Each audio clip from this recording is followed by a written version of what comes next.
अरविंद केजरीवाल जी के जेल जाने के बाद आज संजय सिंह को जमानत मिल गया, यानी कि वह बेल पर बाहर आ गए हैं। तो क्या इस बेल पर बाहर आना यह सब रणनीति है और वह भी बीजेपी की रणनीति है, ताकि जो सुनीता केजरीवाल जी के जो मुख्यमंत्री बनाने की जो रणनीति बन रही थी, जो माहौल बन रही थी, वह ना बन सके। चलिए अब आपको डिटेल्स में समझाते हैं। आप अगर देखें तो आम आदमी पार्टी के जितने बड़े बड़े नेता थे, एक एक करके सब आज के समय में जेल में थे, यानी संजय सिंह को छोड़ दिया जाए तब। और सबसे पहला जो इस आबकारी नीति में और शराब घोटाले वाले में, शराब नीति में जो सबसे पहला ईडी द्वारा गिरफ्तारी होता है, वह होता है विजय नायर का। सबसे पहला गिरफ्तारी विजय नायर का होता है और विजय नायर के बाद एक एक करके इनके नेता जो हैं वह गिरफ्तार होते चले गए। और आज के समय में अरविंद केजरीवाल जी यानी दिल्ली के मुख्यमंत्री तक के जेल में हैं और ईडी के हिरासत में हैं, यानी कि न्यायिक हिरासत में हैं। अब आपको लग रहा है कि अचानक से संजय सिंह को बेल कैसे मिल गया, क्योंकि अभी तक आप देखेंगे तो ऐसी कोई सुगबुगाहट भी नहीं थी कि शायद संजय सिंह को बेल मिल जाए, संजय सिंह बाहर आ जाए। सारे लोग अरविंद केजरीवाल जी के पीछे अपनी आंखें गड़ाए हुए थे, नज़रें गड़ाए हुए थे कि कब क्या कोर्ट से अरविंद केजरीवाल जी को चाहे जेल से न सरकार चलाने की अनुमति मिलेगी या उन्हें बेल मिलेगा। सर इस रणनीति पर पूरी तरीके से लोग अपनी नज़रें गड़ाए हुए थे, लेकिन इसी बीच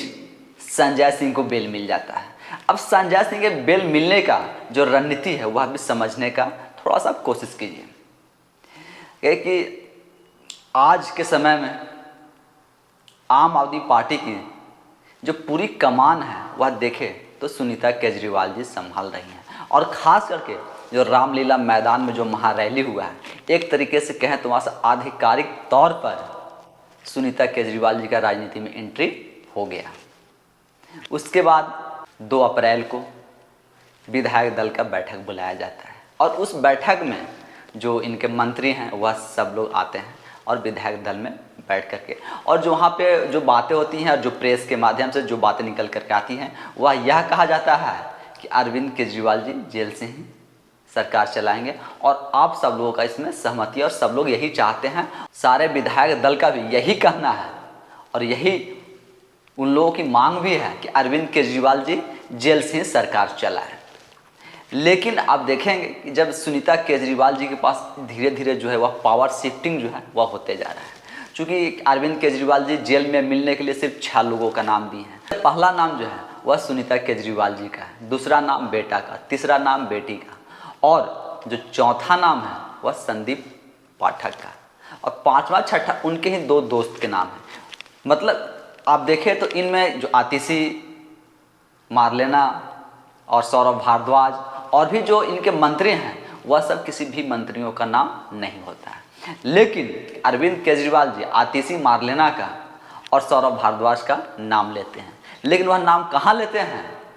जब वह विजय नायर जो गिरफ्तार हुआ है, जो कि आज के समय में वह भी जेल में है, जब शराब पॉलिसी पे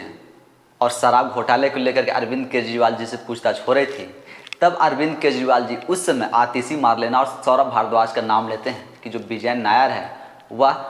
डायरेक्ट हमें रिपोर्ट नहीं करता था, वह आतिशी और सौरभ भारद्वाज को रिपोर्ट करता था। तो इस तरीके से अगर नाम लेना अरविंद केजरीवाल जी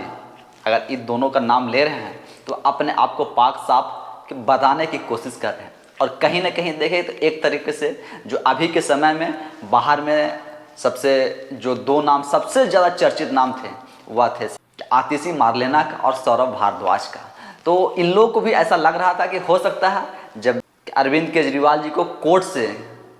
सरकार चलाने की अनुमति ना मिलेगा, जेल से सरकार चलाने की अनुमति ना मिले, उस परिस्थिति में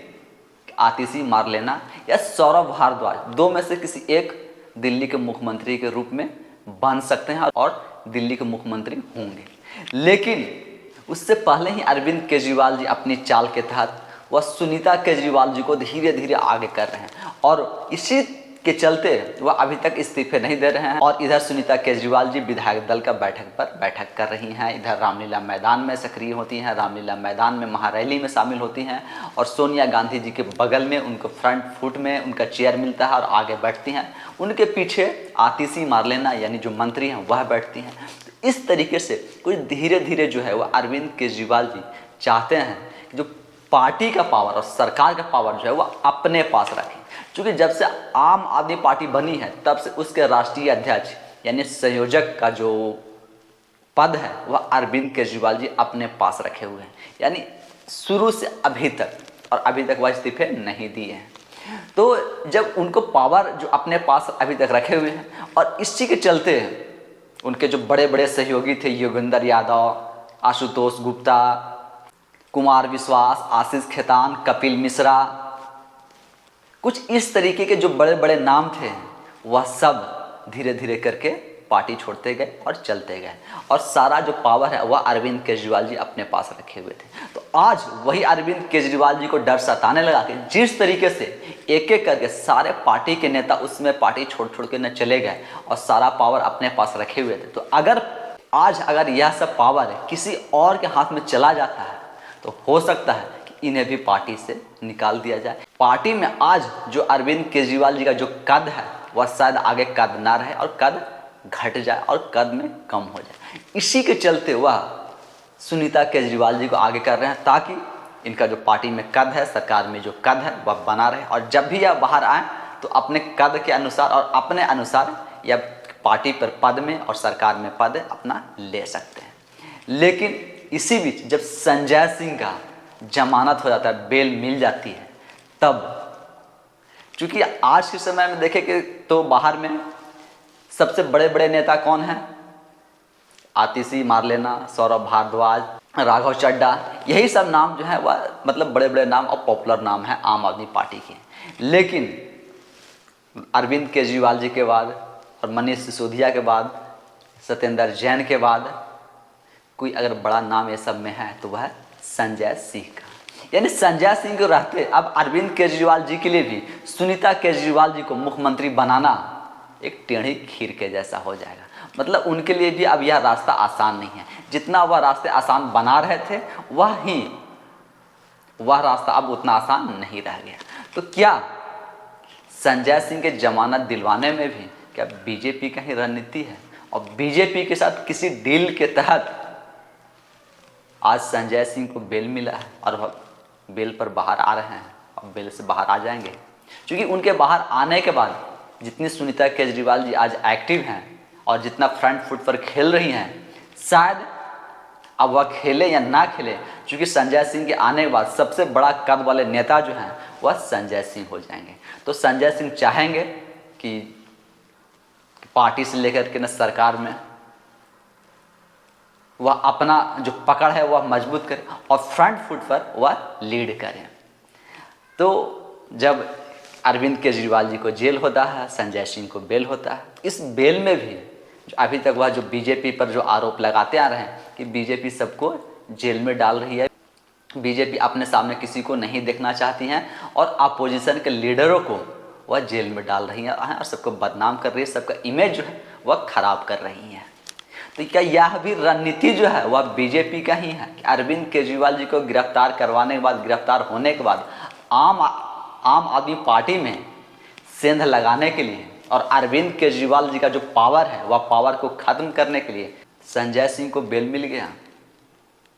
क्योंकि अरविंद केजरीवाल जी पहले से ही आतिशी और सौरभ भारद्वाज को टारगेट किए हुए हैं। मतलब एक तरीके से देखें तो जब वहाँ ईडी के समक्ष नाम लिए हुए हैं तो उससे कहीं ना कहीं मतलब उन लोगों को भी ना मुख्यमंत्री के जो रेस है उस रेस से क्या हटा दी है और हटाने का कोशिश कर रहे हैं नाम आगे लेकर के। क्योंकि जब आप लोगों का भी नाम आ रहा है तो हो सकता है आज नहीं कल, 2 महीने बाद, 1 महीने बाद शायद आप लोग भी ना गिरफ्तार हो जाए। तो ऐसी परिस्थिति में फिर से नया मुख्यमंत्री चुनना पड़ेगा और नया मुख्यमंत्री बनाना पड़ेगा। इसके चलते वह सुनीता केजरीवाल जी की तरफ सबसे ज़्यादा और उन्हें आगे कर पावर शिफ्टिंग का जो काम था वह अरविंद केजरीवाल जी के बाद सुनीता केजरीवाल जी के हाथ में जाने वाला था। या इसी रणनीति के तहत अभी तक अरविंद केजरीवाल जी जेल से न सरकार चला रहे हैं और इस्तीफे नहीं दे रहे हैं। लेकिन उनकी यह सब रणनीति अब जो है वह संजय सिंह के बाहर आने के बाद सब फेल होती हुई नजर आएंगी और फेल होंगे। क्योंकि अब संजय सिंह तो अब चाहेंगे कि जब वह बाहर आ गए हैं तो पार्टी को वह लीड करे, सरकार को वह लीड करे और फ्रंट फुट पर वह खेले। तो अब देखना होगा कि जो पावर और जो कि, या फिर अगर ऐसा नहीं होता है कि अगर जो सुनीता केजरीवाल जी जिस तरीके से अभी न फ्रंट फुट पे खेल रही है वह कि आगे भी वैसे ही अगर खेलते रहेंगे तो संजय सिंह और सुनीता केजरीवाल में भी क्या कोल्ड वार स्टार्ट हो जाएगा और फिर पार्टी में भी दो फाड़ हो जाएंगे। अभी जो पार्टी पूरी